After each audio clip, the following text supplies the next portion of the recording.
abana bagendana ubumuga bwo mu mutwe ngo barashobora kwigana n'abandi bakomeye kandi bakamenya neza mu gihe bafise ababakurikirana.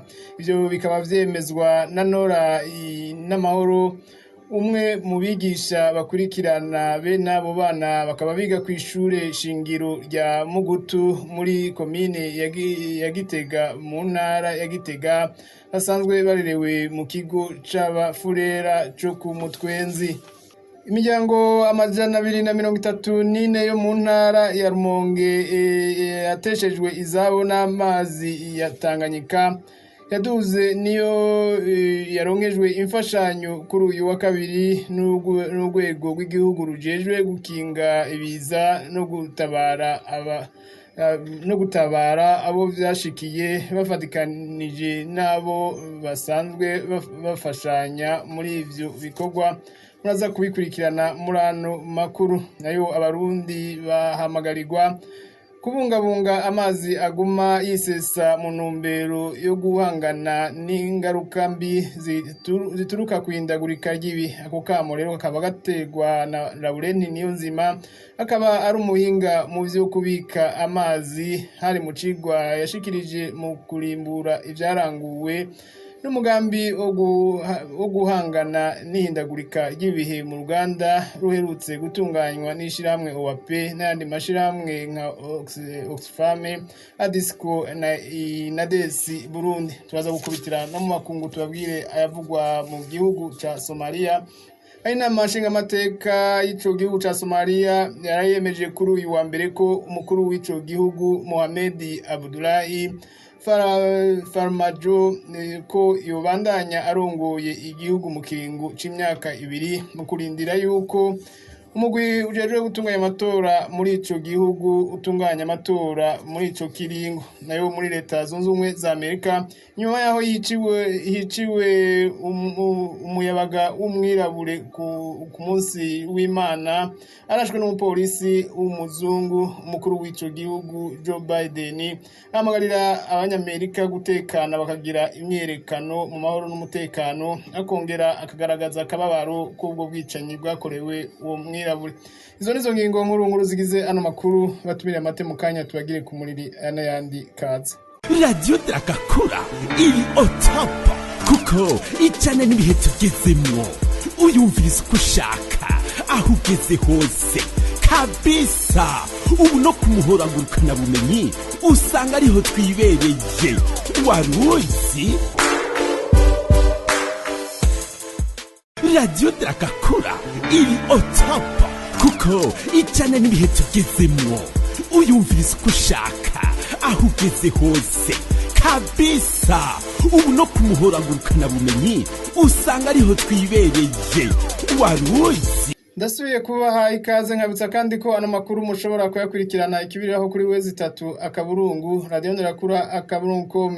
Tuyahereye mu gisata c'indero narimeje kuyabwira mu ngingo nkuru ziyagize. Abana bagendana ubumuga bwo mu mutwe ngo barashobora kwigana n'abandi bakomeye kandi bakamenya neza mu gihe bafise babakurikirana. Ivyo bikaba vyemezwa na Nora Inamahoro, umwe mu bigisha basanzwe babakurikirana bene abo bana biga kw'ishure shingiro rya Mugutu muri komine ya Gitega mu ntara ya Gitega, bakaba basanzwe barerewe mu kigo c'abafurera co ku Mutwenzi. Ni mu gihe muri abo bana harimwo abazokora ikibazo ca leta co mu mwaka w'icenda c'uyu mwaka w'2021, agasaba ko bo bareka bakazobaguma hafi ndetse bagashirwa no mu bazokora ico kibazo. N'inkuru ya mugenzi wacu Eric Yarankunze. Nimubona Marie Genevieve mu wa gatandatu. Abo n'abana bagendana ubumuga bwo mu mutwe baba mu kigo c'abafurera co ku Mutwenzi twasanze kw'ishure shingiro rya Mugutu riri muri komine ya Gitega mu ntara ya Gitega. Inamahoro Nora, umwe mu bigisha bakurikirana abo bana, aravuga ingene babigenza kugira abo bana bamenye mw'ishure. Igituma bamenya abo bana, ishure ryose rirafise umwigisha arikurikirana. Abo bana baraja mw'ishure bakigana n'abandi, ariko iyo badatahuye twe niko kazi ca dukora, baratubaza aho batumva tubasigura. Dusa nkaho twicarana tubaguma hafi. Jewe ndaba ko ariko arakurikira ubwa mbere, hanyuma iyo umwana adatahuye uramubona ca ndamwegera akamubaza ico atumva akambaza nkamwishura. Inamahoro Nora akavuga ko ubwo buryo bwo kubigisha butuma hariho abana bagendana ubumuga bwo mu mutwe baba ba mbere bagasumbya n'abo bigana bakomeye. Mu bisanzwe biratangaje n'uri kurabwira umuntu ntavyumva kuko uravye n'ingene urutonde rw'ivyigwa ruba rumeze musanze n'ururerure womenga bo ntibashobora kuvyiga, ariko abo bana barakunda kwiga cane kuko urashobora gusanga naja amasaha abandi baruhutse we afise ikaye ko bakora ikibazo kimwe n'abandi tuvuga ko bakomeye. Agasaba ko mu kibazo ca leta cyo mu mwaka w'icenda cimirije ari naco kizoba kibaye icambere kuri abo bana ko abo bigisha bakurikirana abo bana bobareka bakababa hafi haba mu kugikora ndetse bagashirwa no mu mugujejwe kugikosora. Eric Yarankunze. Tugume ngaho nyene Igitega, abakenyezi ngo barakwiye kumenya ko bashoboye iyo bajeje amabanga bakayakora umutima uri munda. Ivyo bikaba vyemezwa n'umuyobozi w'ibiro bijejwe indero muri iyo ntara ya Gitega Hakizimana Godefride, mu gihe uyu mwaka abakenyezi bari muri ayo mabanga bagera kuri 4, kare yahora ari umwe gusa mu gihugu cose. Agahanura abakenyezi bagenzi be bafise amabanga atandukanye mu gihugu na cane cane abo bayobozi b'indero mu ntara gukora batekanye umutima uri munda kandi bakitanga kugira ngo baronke umwimbu ushimishije.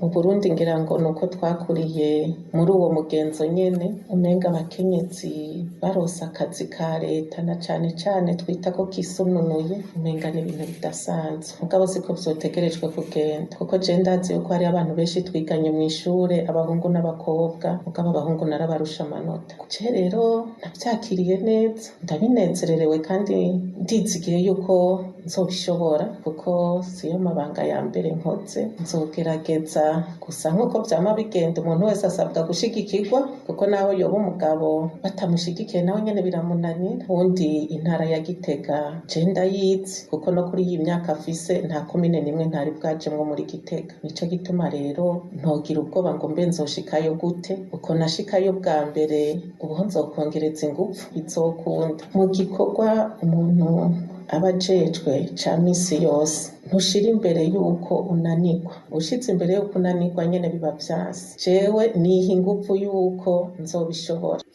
Tugume muri ico gisata nyene c'indero, imashini nyabwonko imwe hamwe n'ibikoresho vy'amatara nivyo vyari vyibwe mw'ijoro ryo kuri uyu wa mbere hari igihe c'isaha 9 z'ubuca kw'ishure rikuru rya Lycée Technique Notre Dame de Roselle riri Inyanzarake mu ntara ya Makamba. Umuyobozi w'iryo shure Nduwayo Gerard akamesha kw'ivyo bikoresho babikuye mu biro abigisha bakoreramwo bita salle de professeur mu rurimi rw'igifaransa. Nduwayo Gerard akavuga ko yaciye atabaza urongoye igipolisi muri iyo komine mu gihe yarahejejwe kubimenyeshwa n'umunyezamu w'iryo shure kugira ngo agire ico afashije.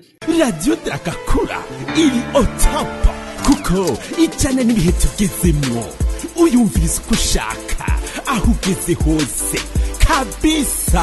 Ubu no kumuhoragurukana bumenyi usanga ariho twibereye. Waruzi reka ano makuru yasozerere mu yavugwa mu makungu. Inama nshingamateka y'igihugu ca Somalia yaremeje kuri uyu wa mbere ko umukuru w'ico gihugu Mohamed Abdullahi Farmajo ko yobandanya arongoye igihugu mu kiringo c'imyaka 2. Umugwi ujejwe gutunganya amatora ukaba wahawe ikiringo c'imyaka 2 nyene kugira ngo utegure ayo matora. Inama nkenguzamateka ikaba ariyo ifise ijambo rya nyuma kuvyaraye vyemejwe n'inama nshingamateka. Ikiringo ca Mohamed Farmajo kikaba carangiye kuwa 8 Ruhuma uno mwaka. Abatavuga rumwe n'ubutegetsi bakaba batarashikiriza aho bahagaze kubijanye n'iyo ngingo yafashwe n'inama nshingamateka.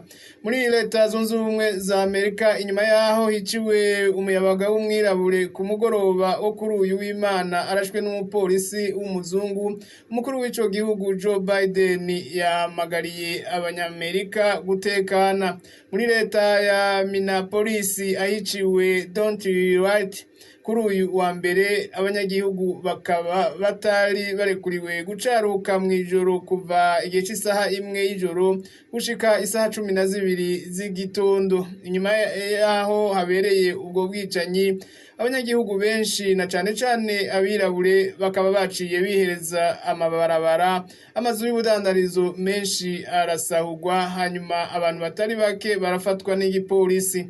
Umukuru wa leta zunze ubumwe za Amerika Joe Biden akaba yahamagariye abo bihereza amabarabara kubikora mu mutekano ntangere, yongera aranegura ubwo bwicanyi bwakozwe n'uwo mupolisi w'umuzungu. Aya makuru rero tukaba tuyakesha urubuga rw'iradiyo y'abafaransa RFI.